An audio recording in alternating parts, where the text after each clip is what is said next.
Una fría mañana de agosto de 1893, el médico Juan Bautista Justo lee un aviso que llama su atención. Esa misma noche, acude a un café del centro de la ciudad de Buenos Aires. Se presenta ante los trabajadores allí reunidos.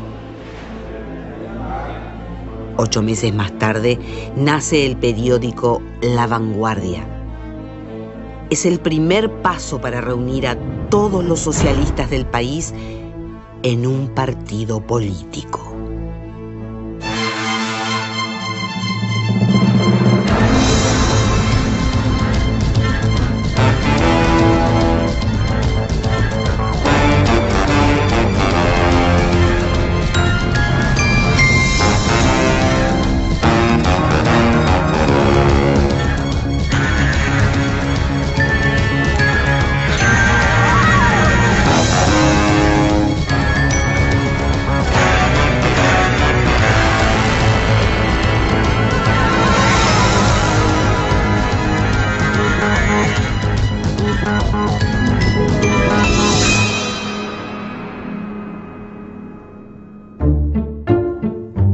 Hacia fines del siglo XIX, se consolida en Argentina el modelo agroexportador. El país se incorpora al mercado mundial como proveedor de lanas, cereales, cueros y carne. Las ciudades crecen y algunas industrias comienzan a desarrollarse para abastecer el mercado interno. Miles de inmigrantes llegan desde Europa buscando trabajo. Se transforman en la mano de obra barata que el sistema necesita. Además de sus anhelos, los inmigrantes traen sus ideas políticas. Muchos son anarquistas. Niegan la autoridad y creen que el Estado tiene que ser abolido. Pero otros abrazan el pensamiento de Karl Marx y de otros pensadores socialistas como Karl Kautsky. Comienzan a reunirse en clubes, bibliotecas, sociedades de fomento y organizaciones gremiales.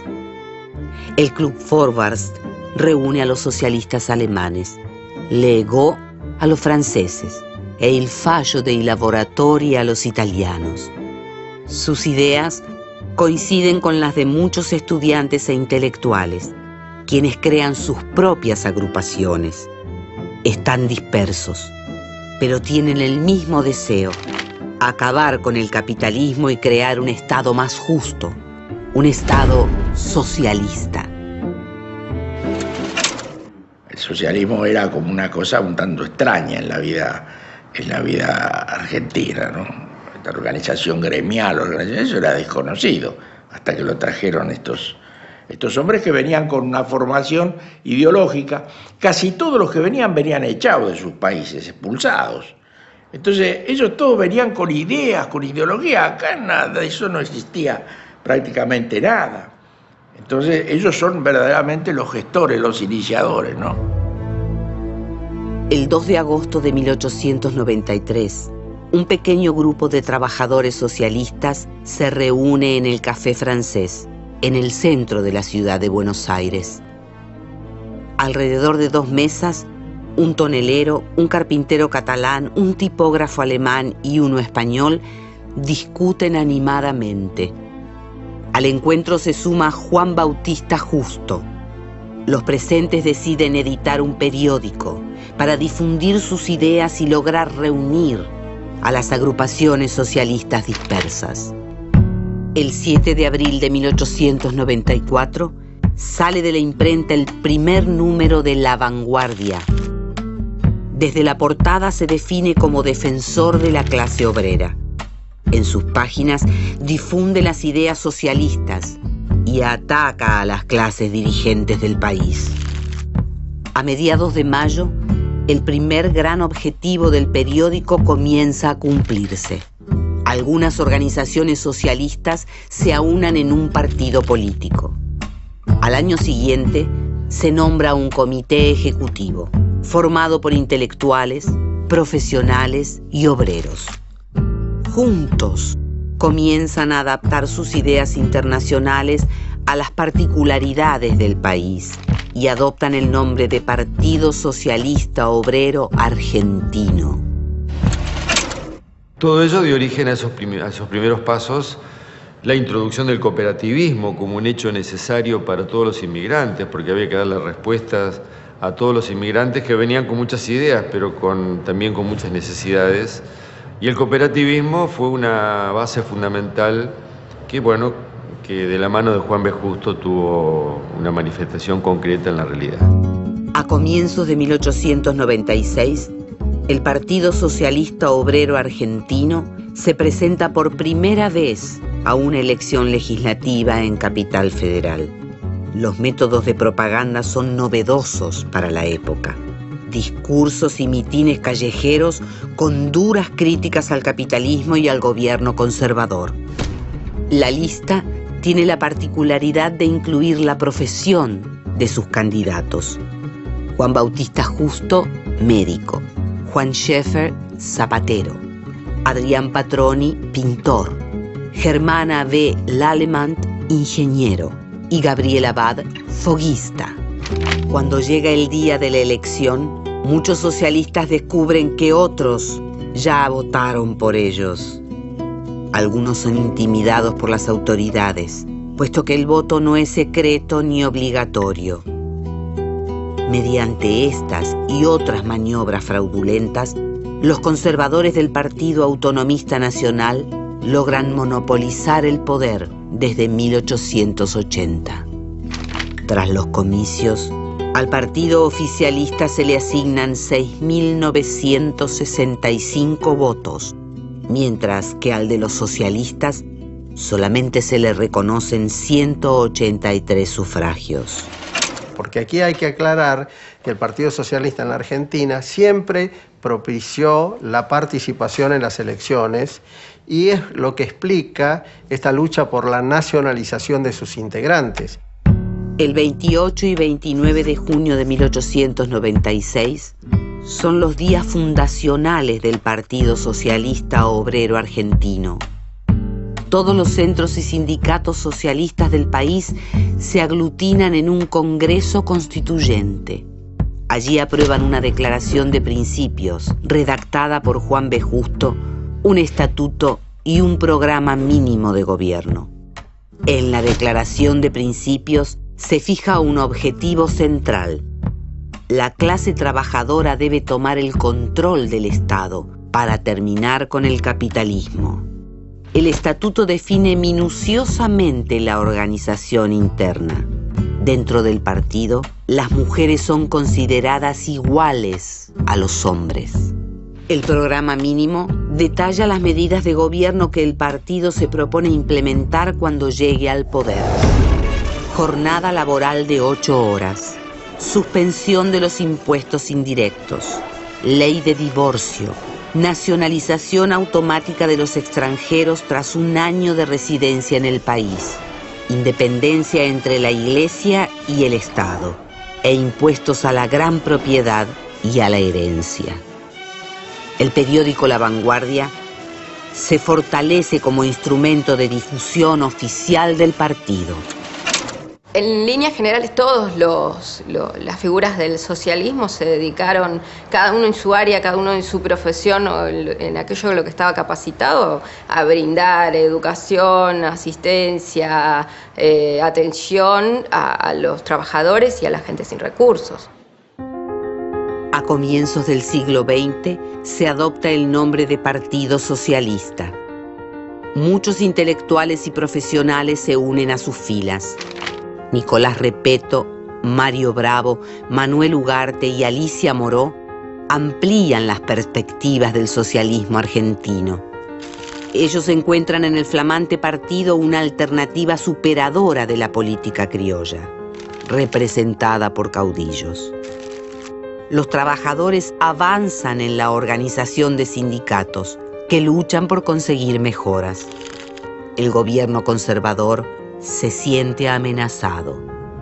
En 1902, el presidente Julio Argentino Roca impulsa la ley de residencia, que permite expulsar a los extranjeros que participen en la actividad política y sindical.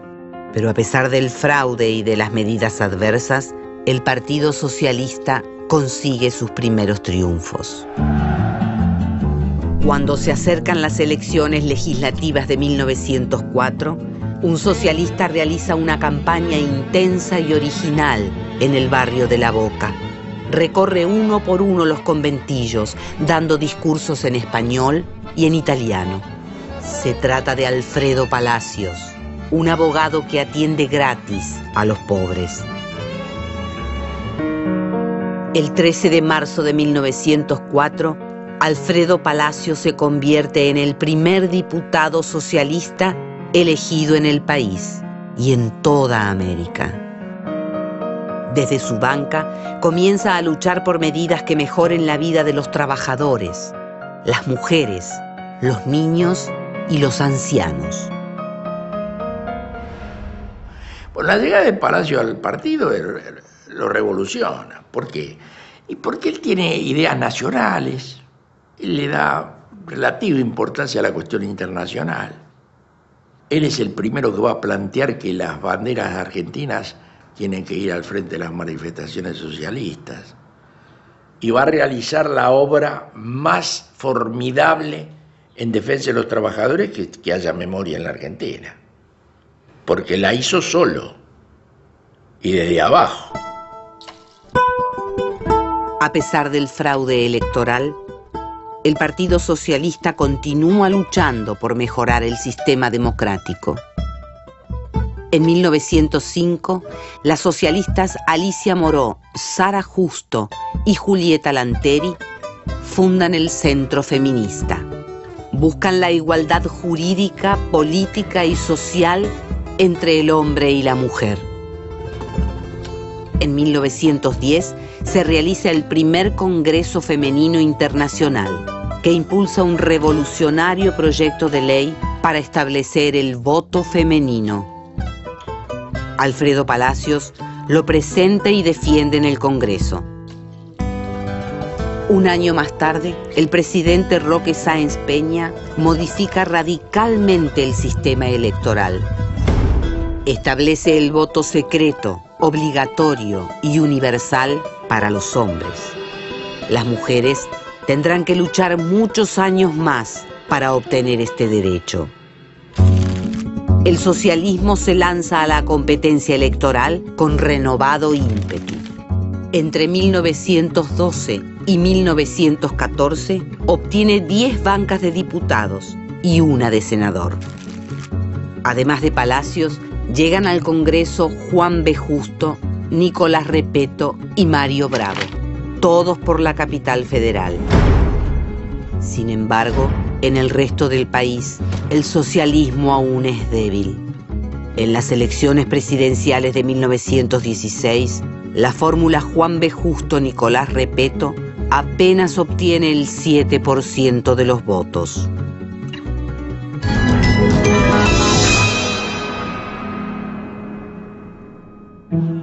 El 12 de octubre de 1916, el radical Hipólito Yrigoyen asume como presidente de los argentinos. Los socialistas lo ven como un simple caudillo sin un plan de gobierno. Juan B. Justo y la dirigencia del partido atribuyen el fracaso electoral a la política criolla, predominante en las provincias. Aunque parezca una paradoja, comienzan a apoyar el avance del capitalismo, que hará madurar a los obreros de todo el país, equiparándolos a los de la civilizada capital federal. Solo entonces caerá la atrasada política criolla. Pero dentro del partido, un grupo decididamente marxista se opone a la dirigencia. Temen que con la participación electoral, los trabajadores olviden que el objetivo de la lucha es acabar con el capitalismo mediante una revolución. El 28 de julio de 1914 estalla la Primera Guerra Mundial. El conflicto bélico profundiza las diferencias entre los socialistas. Mientras la dirigencia